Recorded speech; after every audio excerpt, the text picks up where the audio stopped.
قل هل تربصون بنا إلا إحدى الحسنيين ونحن نتربص بكم أن يصيبكم الله بعذاب من عنده أو بأيدينا فتربصوا إنا معكم متربصون۔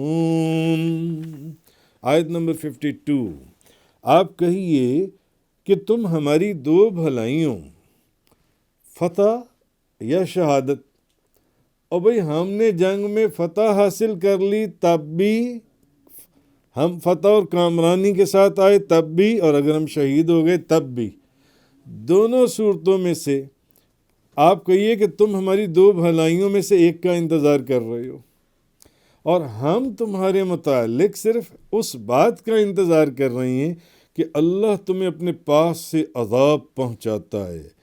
یا تو اللہ تمہیں اپنے پاس سے عذاب پہنچاتا ہے، یا ہمارے ہاتھوں عذاب دلواتا ہے، یا بھئی ہماری تو دونوں کیفیتیں مبارک ہیں۔ کیا کمال جواب ہے، واہ کیا کلام ہے اللہ تبارک و تعالیٰ کا، اللہ رب العزت کا، کہ ہماری تو دونوں کیفیتیں مبارک ہیں۔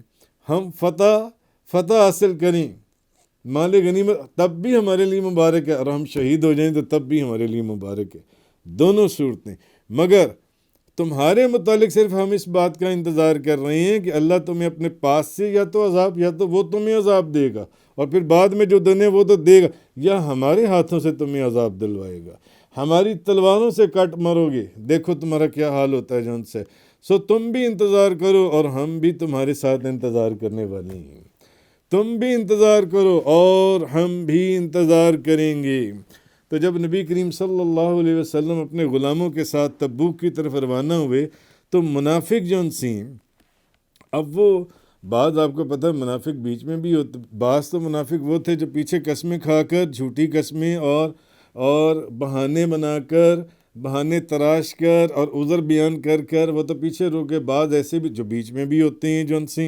تو منافق جون سی ہیں وہ نیوٹرل ہو کر نا تماشا دیکھتے ہیں۔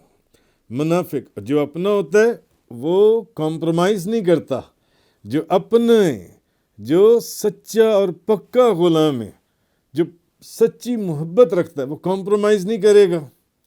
نبی کریم صلی اللہ علیہ وسلم، اللہ، ایمان والوں کے ساتھ نہیں، وہ کمپرومائز۔ منافق جو ہیں یہ نیوٹرل ہو جاتے ہیں، یہ تماشا دیکھتے ہیں، یہ کمپرومائز کرتے ہیں۔ تو وہ جنگ کے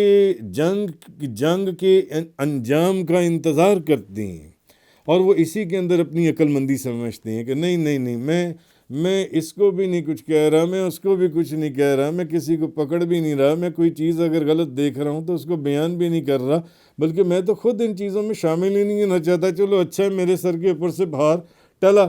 تو منافقوں کی یہ نشانی ہے کہ وہ کمپرومائز کرتے ہیں ہر ایک کے ساتھ، اور جو سچا اور پکا غلام ہوگا، جو ایمان والا ہے، وہ کبھی کمپرومائز نہیں کرے گا۔ وہ جہاں دیکھے گا میری ساتھ والی سیٹ کے اوپر کام صحیح نہیں ہو رہا، وہ وہیں پر اس کو پکڑ لے گا، ایک ذرہ برابر اس کو جون سی ہے وہ اس کی چھوٹ نہیں دے گا، وہ پکڑ لے گا جون سے۔ اور جو پکڑے گا نہیں، نیوٹرل رہے گا، اس کا مطلب کیا ہے کہ وہ چیزوں کے اوپر پردے ڈال رہا ہے جون سے۔ تو وہ اچھا یہ کرتے تھے، اور پھر وہ سمجھتے تھے جیسے پچھلی آیت میں فرمایا کہ یہ بڑی عقل مندی کا کام ہے اور یہ بڑی دانشوری کا کام ہے، کیونکہ میں بہت سمجھدار ہوں، میں بہت پڑھا لکھا آدمی ہوں، مجھے جون سے نا اس کے اندر مجھے کسی کو پوائنٹ آؤٹ نہیں کرنا چاہیے۔ تو وہ اس میں سمجھتے تھے کہ یہ میری بڑی دانشوری ہے، یہ میری علم جون سے اس نے مجھے یہ چیزیں، یعنی میں بڑا صاحب علم۔ تو جب تک مسلمانوں کی کامیابی یا ناکامی کا، دونوں چیزوں کا فیصلہ نہ ہو جاتا، تو وہ اپنی قسمت ان کے ساتھ وابستہ کرنے کو عقل مندی نہیں سمجھتے تھے۔ وہ چاہتے تھے کہ پہلے دیکھ لیں کہ ہوتا کیا ہے، اگر تو یہ اس جنگ میں بھی جیت گئے تو پھر ٹھیک ہے، مسلمانوں کے ساتھ ہی چل پڑیں گے، لیکن اگر یہاں پر ہار گئے تو پھر واپس اپنے اسی سائٹ پر چلے جائیں گے جدھر سے ہم آئے تھے جون سے۔ یہ منافق ہیں جون سے اللہ تعالیٰ نبی کریم صلی اللہ علیہ وسلم کو ارشاد فرماتا ہے کہ محبوب ذرا ان سے دریافت تو کریں، ان سے پوچھیں تو صحیح کہ انتظار کس چیز کا کر رہے ہیں۔ ان بے وقوفوں کو یہ نہیں پتا کہ ہم اگر راہ خدا میں مارے جائیں تب بھی کامیاب، اور اگر جنگ جیت کر آ جائیں تب بھی کامیاب۔ ہم اگر اللہ کے راستے میں مارے گئے تب بھی کامیاب. کیوں؟ شہید کا مقام مرتبہ ایک لیکچر کے اندر بڑی تفصیل اس کی بیان ہوئی تھی. عجیب و غریب اللہ نے شہید کا مرتبہ اور مقام بیان کیا ہے نبی کریم صلی اللہ علیہ وسلم نے حدیث کے اندر.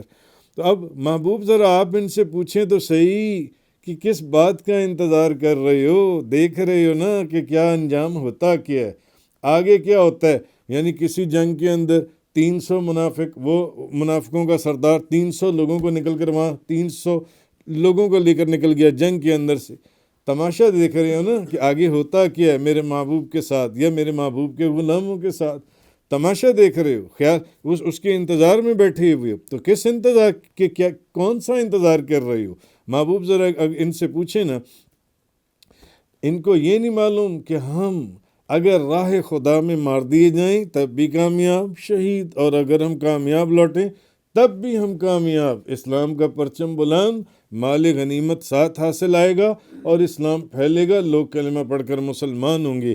تم لہٰذا ہمارا انتظار نہ کرو، تم اپنا انتظار کرو، تم اپنا خیال کرو، تم اپنے انجام کی فکر کرو کہ اب تمہارے ساتھ کیا ہونے والا ہے. اگر تمہیں سمجھ نہیں نہ آتی تو تھوڑا سا انتظار کر لو. یا تو خدا کا عذاب تمہیں پہنچے گا، اللہ کا عذاب اس دنیا میں یا اس دنیا میں، یا دونوں اس دنیا میں بھی اور اس دنیا میں بھی. اور اگر وہاں نہیں تو پھر ہو سکتا ہے کہ تم ہمارے ہی ہاتھوں ذلیل ہو کے رسوا ہو جو سے ہمارے ہاتھوں کٹ مارو.